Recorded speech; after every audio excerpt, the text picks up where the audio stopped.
wangu. Unajua mimi nakuanga mwalimu by profession. Hivi vitu watu wengi hawajuangi. Mnaonanga comedies zangu, mnajua hata mimi bado ni content creator. Na tena mimi ni mwalimu. Lakini sijawahi trend. Nafanya content si trend. Lakini tu kuna kamwalimu tu hii Kenya kamefanya tu ligidishi na kamtoto fulani ka grade 9. Mwalimu ametrend kutrend. Sasa mimi leo nimeamua pia ni mbaya. Hata kama ni kushikwa, nitashikwa. Nimechukua mtoto wa grade 5. Hasichana hasuri hakona sigwembe. Nimeamua tu sasa niligidishi live hapa kwa gari, mukiona, mukitaka munishike, mukitaka muninyonge, mukitaka munipeleke police station. Mimi sasa lazima tu ni trend, bora munijue, mshanijua chenye kitafuata kifuate.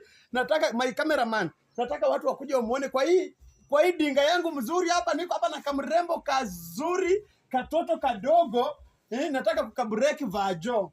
Sweetheart. Sweetheart, kuja wakuone. Hiyo ndo tabia mnapenda kuona sana. Hizo ndo mnapenda sana kufollow. Mlikuwa mnataka kuona kasichana kadogo.